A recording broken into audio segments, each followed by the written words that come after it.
the bricks. It's also time to talk to Verlie Suggs. Verlie, how are you? I'm great, Jim. How are you? Do you miss me as much as I miss you? Of course I miss you, but the only difference is I actually get to hear you every day, except for yesterday and the weekends. All right. Did Sam hold it together yesterday? Yes, he and Chuck did a great job. Really? Of course. They were behaved, I heard. Yes, they were really good. Do you think they behaved because they want to like be the pinch hitter in the morning and they want to, just do it right, and instead of like being not behaved, which both of them know how to do very well? I think that Chuck is so happy to be back on the radio that he will do whatever is necessary to get his message out there. And as far as Sam, well, he's on in the afternoon anyway, so people get to hear him on a regular basis. What's going on in your world? Well, I want to start out by saying this, because if it's necessary that I pay $100 for 10 minutes to say what I have to say, then I will send you the check today. Unlike Mad Mac, I don't have to make promises or make bets. My money is good, and it will be coming your way. All right, so hold on a second. You want to buy 10 minutes to talk? I'll buy 10 minutes. All right. Do you want to buy it right now? I'll buy it right now. I don't know if I can. Can I do that? Just do it on the fly? You can do that. You can do it like that on the fly. All right, 10 minutes. It was, Let's go. And it's funny. My 10 minutes didn't start yet, but I have to say this because it's funny. Because that's when I was running WLTH, and I had two candidates running against each other. And one would come on the air and buy some time, and the other one would come in right behind him and buy some time to get on. And it was like back and forth leapfrog. So I just want to say what I have to say, because I was listening on Monday, and I have to say, not only do losing candidates put signs in empty lots, but they also accuse people falsely and blame it on their front runner. That whole thing with the McDermott party over the weekend in the driveway of people not social distancing, and then people saying, well, they went by his property. Number one, he's put his family on this commercial, so his family's out there. Number two, his address is public information. When he registered to vote, when he signed up in this election, when he signed up the mayor, his address was put out there on Knickerbocker. So everyone can find his address. But he's such a hypocrite. He blamed Lefty, an avowed Republican, for something. And then he tried to put it in the lap of one of his opponents, the front runner.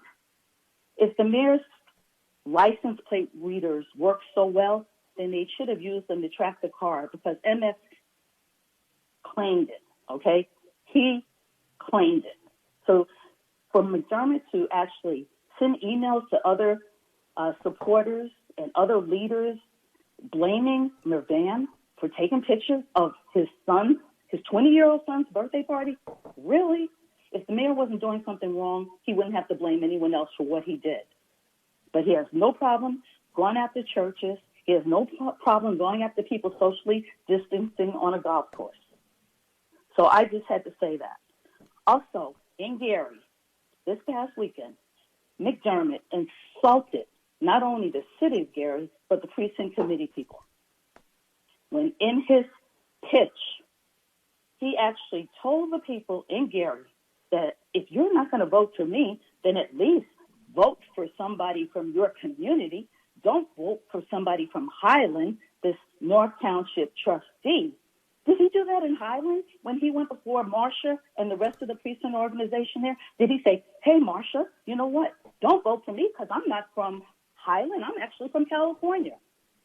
He didn't say vote for Mervan because he lives in Highland. So how dare you come into Gary and tell Gary people what they need to do? And they showed him, because 49 of the precinct committee people that were there voted for Frank Mervan, 8 voted for him, and 8 voted for Melissa Borum.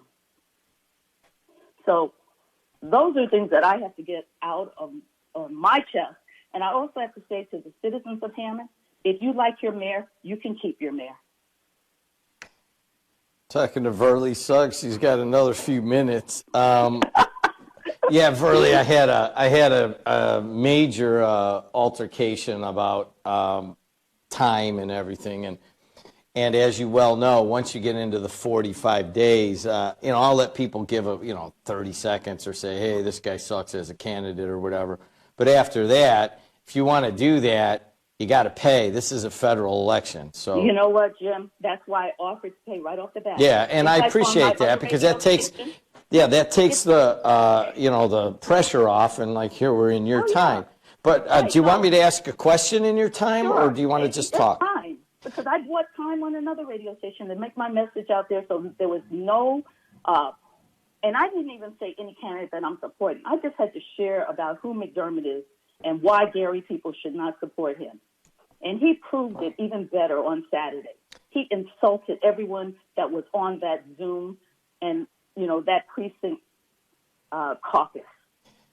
Matlock called in on Monday and gave the results, called me, and I was a little bit surprised that Mervan has such support in Gary right now, 49-8. That's a pretty big span over McDermott and Gary. I thought, and the reason is, Verlie, is that I haven't followed it that closely, but isn't Jerome Prince supporting McDermott? Jerome Prince is not supporting McDermott or anyone else. Oh, he's He not. was Okay, neutral. good. He So was the chairman. He was neutral. The thing about it, in Gary, out of 9 council people, 6 of them are supporting Mervan. State Senator Ernie Rogers is supporting him. State Representative Vernon Smith. Calumet Township Assessor Jackie Collins. The leadership in Gary, with the exception of, Levita Sparks, she's not a leader any longer. That's right. She lost in the mayor's race, lost her council seat. So the leadership in Gary that counts is supporting Frank Mervan, and the trustee as well, in Calumet Township. They're supporting Frank Mervan because they see him as a builder of relationships. They don't see him as someone who has ever had to step on someone else to get ahead.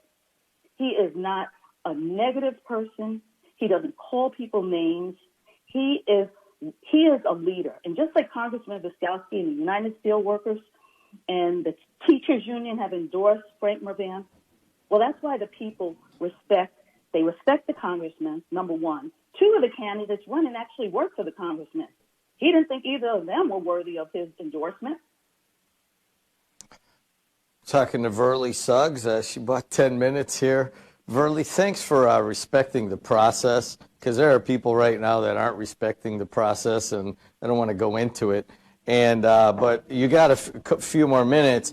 Obviously, you don't like what Hammond Mayor Tom McDermott's doing, and you obviously, that kind of came out in the Gary Precinct organization. Who's winning this right now? Well, you know what? If you ask me, and I'm biased, I'll admit I'm biased, I would say that Frank Mervan is leading this. It's so funny when you hear people like McDermott say, losing candidates put signs in empty lots, and then you can drive around and count at least 100 of his signs in empty lots. When people claim that, they're tearing down McDermott signs at people's property and they're putting up Mervan, well, that's because the people didn't give permission to get that McDermott sign up there to start with. So people are going around. I heard Minchuk over there from Maryville on the other day talking, you can't talk to all of Maryville, because just like he is a township board member, well, Curtis Pearson is too, and he's supporting McDermott. So just because Minchuk and his family have benefited and John Patalis has been their godfather, so to speak, don't think you speak for everybody. All right, There's so people who are calling for let's signs address left and right. let's address what happened over the weekend. On Facebook, the mayor said about this photo that was taken of his house. He blamed Lefty and then linked Lefty to Mervan. What do you make of that? Well, first of all, Lefty is a Republican. He's supporting Spencer Lemon. I think he's a Hammond police officer, But, that's who Lefty's supporting. So for him to blame Lefty is no different than when McDermott sued Eric Craig over saying something falsely about his brother. If I were Lefty, I would file a lawsuit, because he not only did he slander Lefty, but he accused him of something, and it wasn't correct. Wow. You got another minute. What do you want to say? Whatever you ask me, Jim. I mean, you know, Verlie, I've been saying from the beginning that this was going to get nasty. How nasty is it going to get? It's going to get nastier because there's one candidate who's seriously desperate. And so he will lash out and do whatever it takes. But I just can't sit back and hear false accusations and not respond. And he accused me of slandering him on Tuesdays. Well, listen, if he can find one thing that I have said about him ever on the radio or anywhere that was not true, then come on, bring your best. Barnes and Thornburg, you give them a lot of money, go hire them. Or no, get your minion, Kevin Smith. That's right. Ed McMahon of the Tom McDermott Show. He's a lawyer. Your time's Tom, I'm up. not afraid. Hey, your time's Thank up. you. Have a nice day. Alla morhechki minye polorohonie parahash. Amaniske for a polohoronie. I want to say a special thanks